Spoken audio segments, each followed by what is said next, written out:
But Cass, I don't know if you saw yesterday, the latest TV fixtures were announced, and it means that maybe Arsenal, Liverpool, Manchester City have a little bit more clarity as to what's going on with their schedule, with this three-way title fight.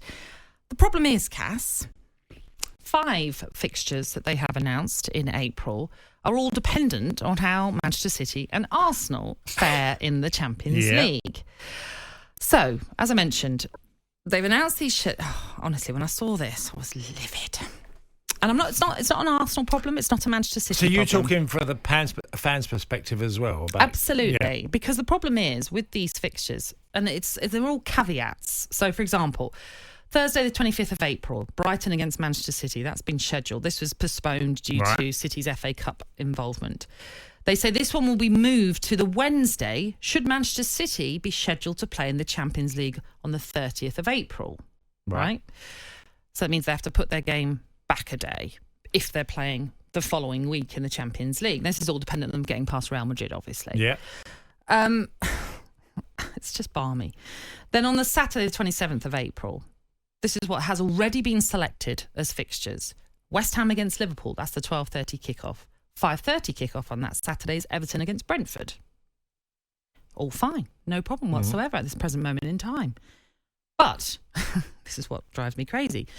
On the Sunday, the 28th of April, Spurs against Arsenal, North London derby is scheduled, followed by 4:30 Nottingham Forest against Manchester City. But because of the involvement of Arsenal and Man City in the Champions League, those fixtures will be switched around. So the Saturday fixtures become the Sunday fixtures and the Sunday fixtures become the Saturday fixtures, if that makes sense. Yeah.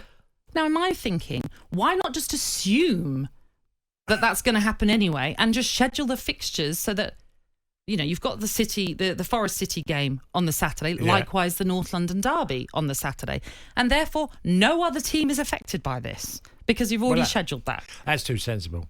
Well, this is it. And I understand it's prime time. And, for example, Sky Sports are looking at, a 4:30 kickoff, Forest against Man City. We like the sound of that for their Sunday, Super Sunday.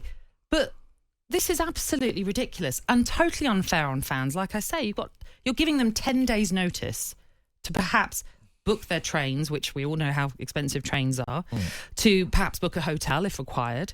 I know, for example, looking at the Brentford fans that I know on social media, that the 5:30 kickoff, I don't think there's a train back necessarily. Yeah, that's an ongoing problem, that one. Exactly, if it remains as a 5:30 kickoff on that Saturday. So there are just issues aplenty here, which there don't have to be if they just go, do you know what, let's just assume what's going to happen in the Champions League, and so let's move everything along to accommodate, so that we don't cause any issues for one fans to the rest of the other teams involved. Yeah, well, this is the argument from fans who think that the hierarchy in football don't really care. Yeah, and sometimes they prove it. I just sort of, it's madness. How can you, as I say, how can you put out a TV schedule? And as I say, 5 fixtures there are, but this will be moved. This could be moved. This might happen. Yeah. That's not right. That's a lot of fans affected. Absolutely. You know, and even, I mean, okay, you can't really help Brighton Man City in the sense of they need to fit it in the schedule because of the fact that it was postponed previously. But, you know, Man City fans going on a Thursday night to Brighton, that's, you know, I know you can't do much about it in that sense, but still, it's ridiculous. And like I say, you know, these fixtures that are all with caveats of, well, they might happen, but they might not, so suck it up. Yeah. You know, I just think it's... Football's been going down this road for quite a number of seasons now, and we never think it's going to get worse, and it does. It gets more inconvenient for everybody.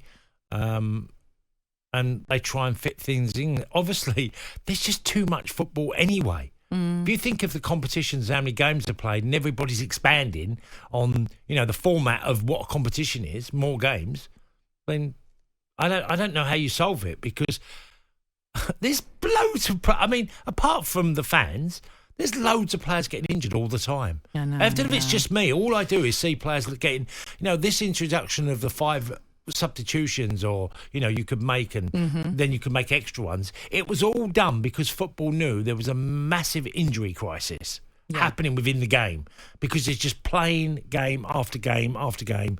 I laugh now when I see the end of a season.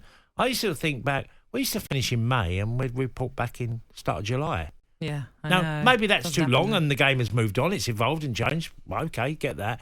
But now it's little time. And then we see games being made after the end of the season. Oh, I and then know. pre-season starting earlier with games all over the world. And every player has a pre-season. Yeah. They barely give themselves time off nowadays. either. And, you know, you've even seen it in the women's game. You know, women's game, ACLs in the women's Yeah. game has been rocketing because of injuries. That everybody's playing too much football. And with everyone wanting more, Champions League wanting more games, expanding. Next season, they're going to go to seeding as well. You know, all these things, they keep changing in the game. I just think, be careful. All you're doing is causing more injuries. I think that's been well documented, hasn't it, about the work overload for players. But just ultimately on these TV schedules, Yeah. how hard is it to just go, there's no point in us waiting to see the outcome of a Champions League tie to then decide what our TV schedule is. Just schedule it so you assume that Arsenal City are going to get through their ties, and obviously then they're going to be scheduled to play on the Tuesday. And everyone's got a lot of notice. Everyone has the notice. You know, I mean, I have been kindly invited to the Everton-Brentford game, but I don't know what day it's going to be on. I don't know. Do I need to take time off work? Do I need to book my train now? Am I going to be able to change my train? What about my hotel if I want to go up and stay there? Yeah. All these things that you just can't plan until 10 days before, possibly. And even then, you might not be able to then do it because you might not be able to afford it. So, You multiplied by every fan, don't you?